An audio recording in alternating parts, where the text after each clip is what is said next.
I came back. I said in my last video that I was going to focus my next video on the subject of coping. But something popped in my mind and it was fresh. I wanted to get it out. And it relates to the subject of targeting by a narcissist. We've all heard the story about this Chris Watts who killed his wife and children because he was having an affair and he wanted rid of them. His narcissistic personality disorder led him to believe that he could get away with this. He had no remorse. He felt nothing about taking his own children's lives, even his wife pregnant with a baby. He and that's a problem with these narcissists, is that they do not have the same emotion that other people have. So for him, that was just a means to an end. That was like discarding a box of old crackers in the kitchen that he no longer wanted. And so I wanted to touch on this as it relates to targeting. It's my understanding, what little bit I've heard and read about this case of Chris Watts, is that he had sent this woman, Cheyenne, his wife, he had sent her a friend request on social media, and at first she didn't accept it, and that's the way things happened with my narcissist. I didn't accept the request right away. She was also mutual friends, and after a while, from the reports that I've heard, is that she did accept it, and very soon became, targeted by this man, and they began a relationship. And well, as it turned out, he was a narcissist, and there are narcissists out there that are just, they're not all like murderous. They're sociopath narcissists, and that's what Chris Watts is. They're not all like that, but this touches on the subject of accepting friend requests and getting into relationships with these people. I've learned the hard way, and I'm dealing with it still to this day, but recently, and I've not told anybody else about this, but recently I got a friend request from a man. It was over a dog. There was a poster on here, a post where someone had lost a dog, and he had a dog similar to that had turned up in his yard, and I had commented on it because it was a public post that I knew some people were searching for a dog of that brand or breed. He sent me a friend request and said that it was so that I could share that post and get that message to those people in case they, it was their dog. So about a week or so goes by. I've got this man on my friends list, and we had many mutual friends, probably 25 or 30. He messages me one day, and he asks me how we knew each other. And I told him that as far as I knew, I didn't know him, other than about the post about the dog. And he says something along the lines of, well, don't you live at this area? And I said, yeah, I did. And as we got to talking, and he was telling me, he knew some of my family, and I knew some of his through his ex-wife. But I couldn't remember him. But we got to talking, and, we were just talking about the neighborhood and people we both knew and how we both kind of knew the same area. And then he messages me a few minutes, and he says, I want to ask you a question. He said, are you looking for a Facebook friend, or are you looking for a real good friend?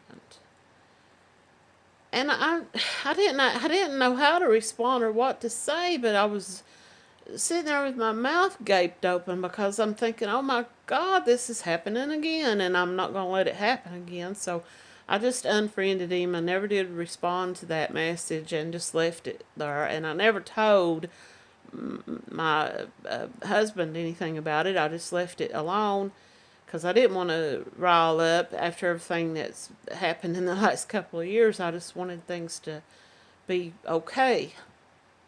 But the more I thought about it, I thought, why did this, what was it about me?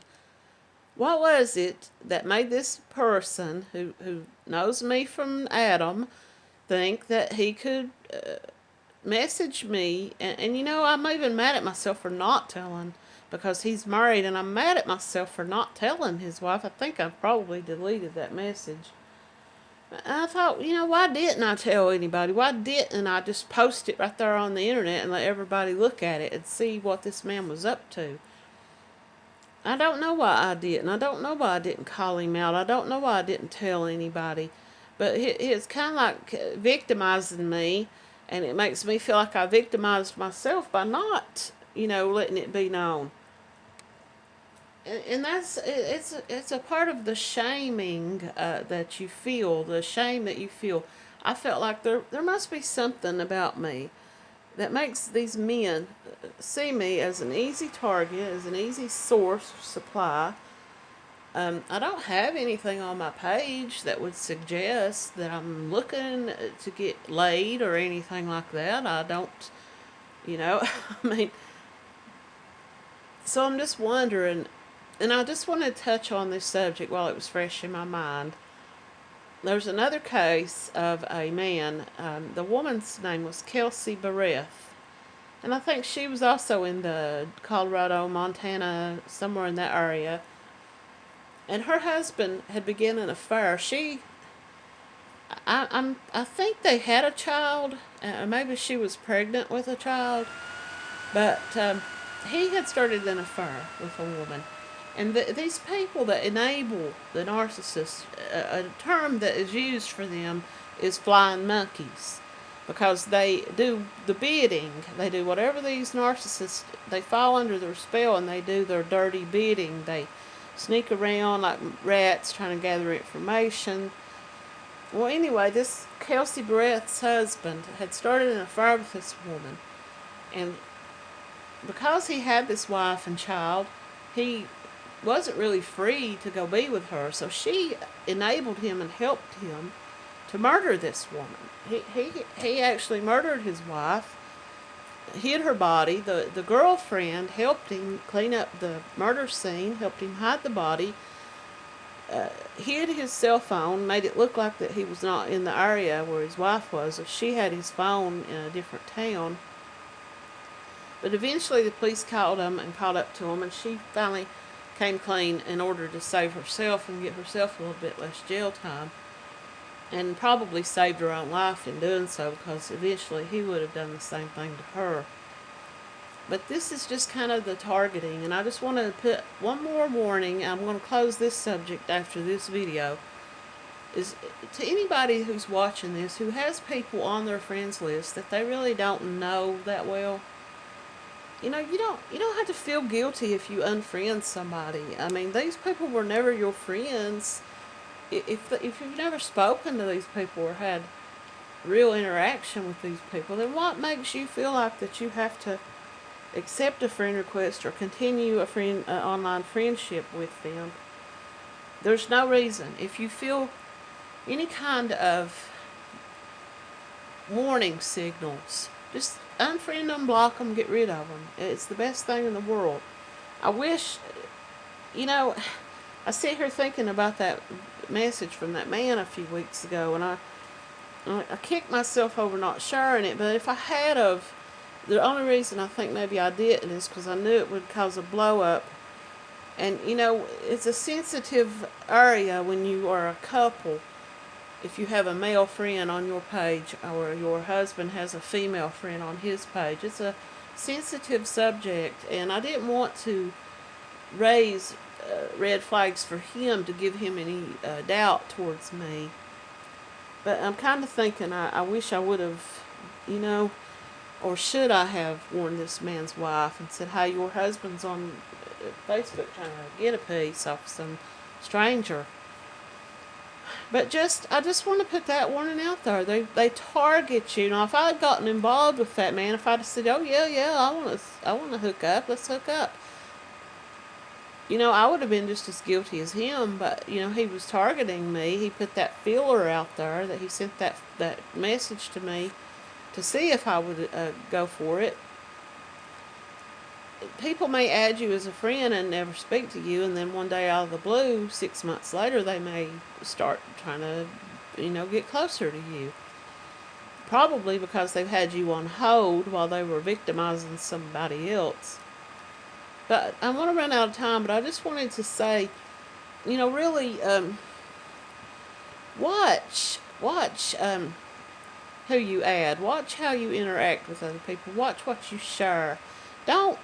We all love to check in and let people know where we're eating, or where we're at a concert, or we're at a party or whatever. But you don't know what kind of crazy lunatics are lurking out there. And if you something that I have learned to do is, if I go somewhere and I want to share that with people, I wait until I'm ready to leave there. Like if I go to a movie, I wait till I'm walking out the door to get in my car before I post it that I've been at that movie. I don't know why that I even feel a need to share with any. But social media has become a way of us. There's no privacy. That's the one thing that when you walk into your home and you shut your front door, you think, I'm home, I'm private. 5 minutes later, you're sitting on Facebook telling everybody in the world everything about you. People don't even know you, and you think you share a picture of yourself. Well, you're sharing it with your friends, but heck, all they have to do is just save that image, and they can use that. That's how people get these people, like from Africa and places. That's how they, they use fake profiles to get people to fall in love with them and send them money. I'm not suggesting that anybody should just delete their Facebook, but I just wanted to come back onto that subject one more time, because that Chris Watts situation was in my head. Don't be a hard target, but be a hard target. Don't be an easy target. Don't let people in too much. Guard, keep a little bit of your modesty and your privacy. For younger women, you may have the most beautiful body, you may work out every day, and you may be so proud, but kind of keep your pictures a little bit more modest. And I'm not suggesting, I'm not one of those people that says, if you dress a certain way, you deserve what you get. I'm just saying, don't give it away too easily. Don't give your pictures away too easily. Don't give your information away so easily. Don't just be the person that is a target and a victim. These women, this Kelsey Barrett and this Watts woman, when they met these men and they got involved with them, they never knew that 5-6 years later they were going to be murdered and end up in a landfill. Nobody does. But when just like that man sent me that request, what if I was a single woman and I had said, yeah, I want to go out with this man, and I ended up in on a poster, or being searched for. I know I'm sounding crazy, but I've had all this stuff on my mind the last couple of days, and I just really wanted to come back to that subject while it was fresh in my head. Targeting. This will be my last video on targeting, because if you've been watching my videos by now, you know what I'm saying. They use social media, and not just social media, but social media is a big part of it, because it's easier for them to reach more people at a time. So they may send 10 friend requests, and they may get 4 friend acceptances. And out of those 4 people, they may be able to convince 1 to become their supply. And so I just wanted to come back to that and just kind of give everybody a little warning and say, keep your friends, your circle small, and just be really, really guarded in what you put out there and what you share. That's all. Thanks.